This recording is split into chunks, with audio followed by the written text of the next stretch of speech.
Di Pakistan, banyak semi-trailer yang sebenarnya diubah dari truk kecil. Hal ini mengakibatkan kursi traksi semi-trailer menjadi sangat populer. Untuk mengurangi biaya modifikasi, jadi mereka membuatnya sendiri dengan menggunakan pelat baja dari kapal bekas. Hari ini kita akan melihat bagaimana pelat baja kapal tua ini diubah menjadi kursi traksi. Ini adalah pabrik suku cadang truk di Karachi, Pakistan. Di pelabuhan mereka membeli pelat baja kapal potong ini dengan harga yang sangat murah. Industri pelayaran di Pakistan sangat maju, banyak kapal dibongkar setiap tahun, namun industri ini menyebabkan kerusakan besar terhadap lingkungan. Ini adalah industri yang sangat berpolusi. Pelat baja yang digunakan untuk membuatnya memiliki kualitas yang sangat baik, selama ketebalannya dipilih dengan benar. Kualitas produk yang dihasilkan benar-benar unggul.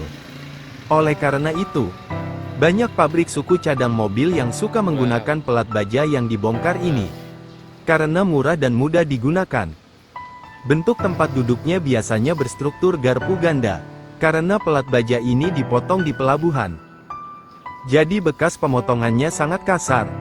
Setelah dipotong, master perlu memoles bagian tepinya setelah dipotong. Pemrosesan selanjutnya dilakukan di dalam.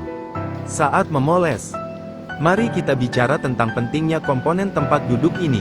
Ini disebut roda kelima. Hal ini sangat penting untuk menahan beban dan kemudi kendaraan. Jika ada masalah dengan bagian ini, dapat menyebabkan kecelakaan keselamatan yang serius. Selain mesin dan gearbox, Android ini merupakan salah satu bagian inti pada traktor semi-trailer. Proses saat ini adalah menekan alur dengan beberapa lubang bundar pada papan Android.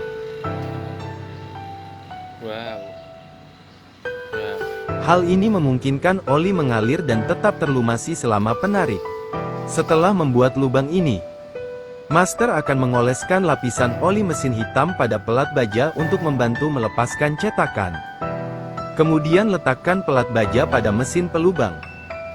Nyalakan mesin dan gunakan tekanan kuat untuk segera melubangi pelat baja beberapa sentimeter hingga terbentuk.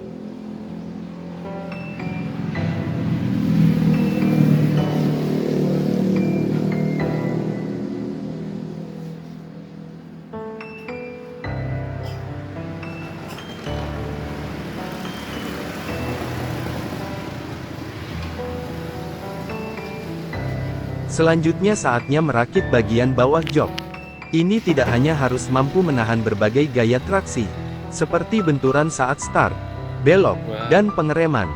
Untuk memastikan bahwa kedua belah pihak berada pada level yang sama, sang master secara sederhana dan efisien menggunakan pipa baja untuk penentuan posisi.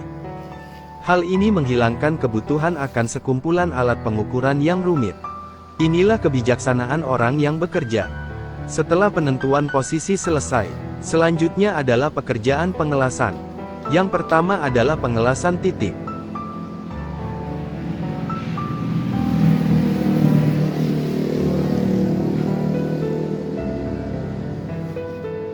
Kemudianlah semua celah dengan rak. Pastikan strukturnya kokoh. Pastikan tempat duduk semi-trailer stabil saat mengemudi. Itu harus menanggung beban seluruh semi-trailer. Jadi kekuatannya besar. Bagian bawah juga memerlukan kait pengunci untuk memperbaikinya. Setiap komponen harus diukur secara akurat selama perakitan. Terutama bagian kait pengunci dan bagian bawah yang diperkuat. Kesenjangan kecil antar bagian juga harus dikontrol dengan ketat. Jika tidak, kait pengunci bisa lepas karena getaran atau gagal dibuka. Seluruh jok terbuat dari pelat baja yang dibongkar. Bahan ini sangat kuat. Tulang rusuk penguat internal juga dibuat dengan tangan. Selama penyambungan dilakukan dengan benar, keamanan terjamin. Setelah merakit struktur internal, bagian terpenting adalah pengait pengunci.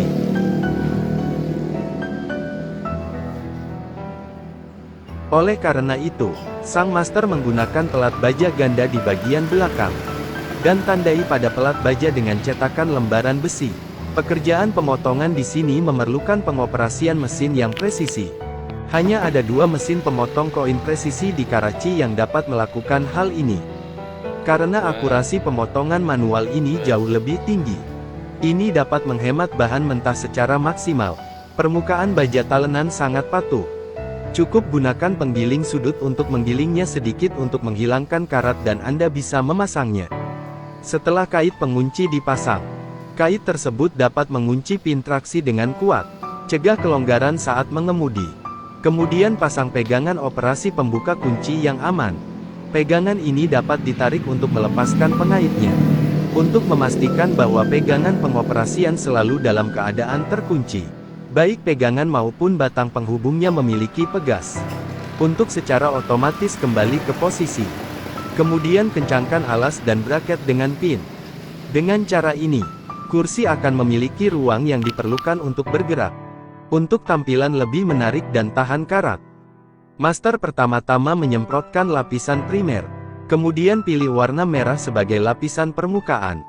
Proses pengecatan mungkin tidak terlalu rumit. Mungkin ada beberapa tepi dan sudut yang tidak dapat diterapkan. Tapi yang utama adalah memastikan cakupannya terlihat total. Meskipun kondisi industri setempat mungkin bukan yang terbaik, tapi ini cukup bagus. Kita tidak perlu terlalu menuntut. Karena kepraktisan kursi ini adalah kuncinya. Dengan cara ini, kursi traksi yang terbuat dari papan kapal bekas telah selesai dibuat.